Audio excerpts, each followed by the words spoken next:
Kita lanjutkan belajar tentang dasar pemrograman menggunakan C# pada video yang ke-14. Kita akan belajar pengulangan looping untuk for bersarang. Kita ke VS Code-nya.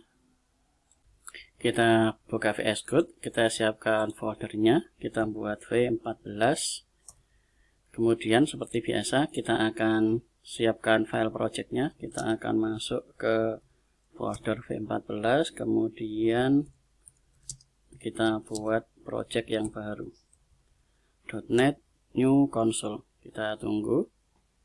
Sudah selesai file projectnya. Kemudian di dalam program .cs ini saya akan buat sebuah for ini dari 1 saya akan buat sampai 10. Kemudian ini akan kita hapus saja. Kemudian di dalamnya for saya akan buat for lagi. For yang ini, yang I ini akan kita ganti dengan J. Jadi ini akan ganti dengan J. Kemudian ini juga J. Nah ini lengthnya ini juga sama. Kita akan ganti dengan 5 saja. Kemudian ini kita isi dengan J++. Jadi ini di dalam untuk for yang di luar ini kita menggunakan I mulai dari 0 sampai I lebih kecil 10, kemudian I++, kemudian ini J sama dengan 0, dan J lebih kecil 5, kemudian J++. Di dalam sini kita akan buat console.write, kita isi dengan petik-petik, kemudian kita buat tanda huruf A besar, seperti ini. Kemudian di luarnya, jadi di luar dari for ini, masih di dalam for yang I, kita akan buat console.writeLine seperti ini. Kemudian ini kita Ctrl S, kemudian kita coba jalankan, kita akan lihat hasilnya dari ini. Kita tunggu. Nah, hasilnya adalah ini A 1 2 3 4 5. Supaya jelas ini saya akan ganti saja dengan J. Kita Ctrl S, kemudian kita coba jalankan. Kita akan lihat hasilnya di dalam sini 0 1 2 3 4. Jadi kalau kita lihat kesimpulan dari ini adalah J ini untuk membuat baris. Nah, ini barisnya ini menggunakan I, J-nya ini untuk kolom. Jadi saya ulangi. I-nya itu untuk baris, jadi baris ke-1, ke-2, ke-3, ke-4, ke-5, ke-6, ke-7, ke-8. Nah, ini sampai ke-9. Atau coba yang ini kita kasih dengan I. Jadi kita Ctrl S, kemudian kita coba jalankan, kita akan lihat hasil ini, kita ganti. Nah, I-nya ini jadi ini ke 0, 1 sampai ke 9 yang ada di dalam sini. Kesimpulannya yang luar ini akan membuat baris, jadi dia akan berpindah baris-baris. Kemudian yang di dalam ini untuk membuat kolom-kolomnya. Jadi kolom ini dibuat oleh J, jadi baris dan kolom. Jadi dia ke bawah, yang satu dia ke kanan. Jadi satu ke kanan untuk mendatar, satunya menurun. Jadi ini akan untuk menurunkan. Kemudian J-nya ini untuk mendatarnya. Jadi kalau kita lihat di dalam sini hasilnya seperti ini.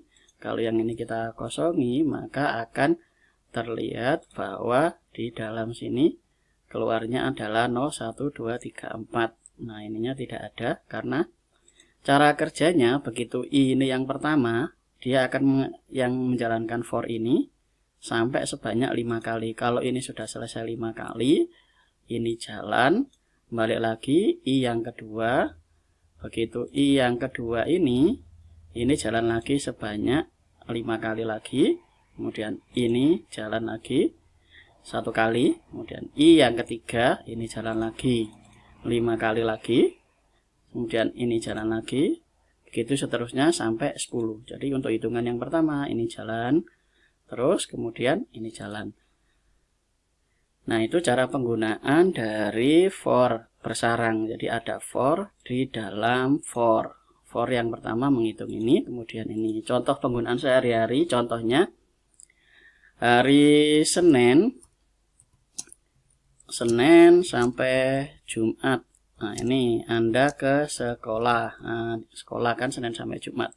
Nah, di dalam hari Senin, ini contoh Anda belajar coding.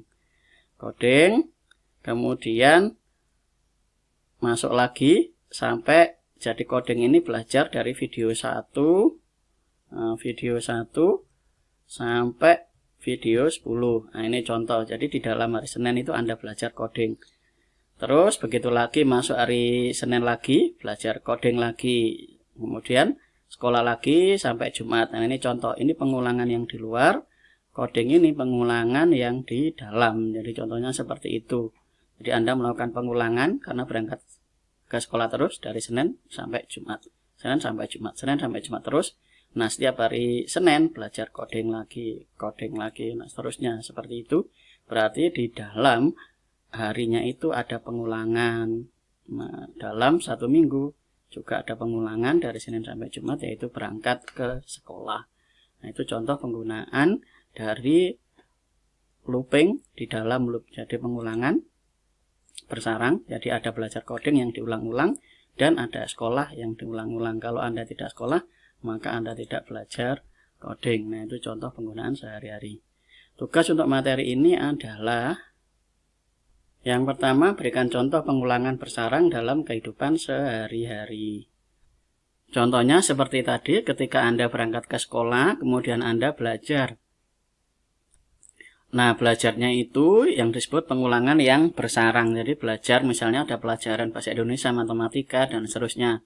Kemudian Selasa berangkat sekolah lagi, belajar lagi. Rabu berangkat sekolah lagi, kemudian belajar lagi. Nah, ini contoh pengulangan yang bersarang. Jadi ada proses belajar di dalam pengulangan sekolah. Jadi Anda sekolah misalnya SMK sampai 3 tahun, berarti Anda mengulang-ulang terus sebanyak hari itu sampai 3 tahun.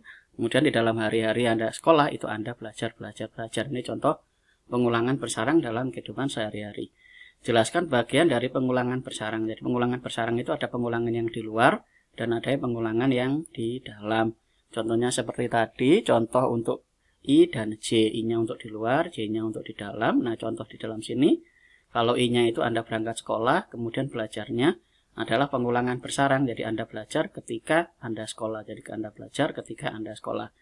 Kemudian buat contoh program penggunaan pengulangan bersarang. Saya akan berikan contohnya. Contohnya ini, jadi ini I, kemudian ini 10, kemudian ini J lebih kecil dari I. Jadi misalnya I-nya 0, berarti J lebih kecil dari 0. Nah, kalau I-nya 1, berarti J-nya ini lebih kecil dari I. Kita lihat hasilnya. Kita akan lihat program contoh pengulangan bersarang. Nah, kita dapat gambar sebuah segitiga menggunakan bintang. Ini 1, 2, 3, 4, 5, 6, 7, 8, 9. Kita bisa tambahkan di dalam sini. Misalnya ini I. Kita akan lihat hasilnya adalah, kita tunggu. Nah, kita Ctrl S, kita jalankan lagi. Kemudian hasilnya ini. Nah, ini 0, 1, 2, 3, 4, 5, 6, 7, 8, 9. Kalau kita lihat di dalam sini, pengulangan yang di luarnya adalah I untuk pembuatan dari barisnya. Kemudian pembuatan dari baris jadi untuk ke bawah. Kemudian J-nya ini untuk ke kanan. Jadi ke bawah sama ke kanan. Kan ini pakai J. Kita lihat dalam sini begitu. Ini awal, kemudian ini akhir. Jadi akhirnya ini ngikuti I. Nah, kalau pas I-nya 1 ya berarti dia nulisnya 1. Jadi J ini akhirnya ini di ini. Ini akhirnya ini ikut I. Pas kalau I-nya 2 ya berarti dia awalnya 0, akhirnya 2. Kemudian berikutnya lagi J-nya lagi, begitu dia 3, dia akhirnya 3. Awalnya tetap 0 sampai 3. Nah, berikutnya lagi 4. Begitu dia 0, ininya 4. Jadi nilai akhirnya ini berubah karena kita masukkan nilai I. Mengikuti I, begitu I ke bawah 4, ininya ikut 4. Begitu ke bawah 5, dia ikut 5. Nah, begitu ke bawah 6, ikut 6, seterusnya sampai nilai I-nya ini terpenuhi, yaitu lebih kecil dari 10. Ini contoh penggunaan loop bersarang. Jadi perhatikan, silakan dipelajari. I-nya ini untuk pembuatan baris, jadi ke bawah. Sementara J-nya ini ke kanan.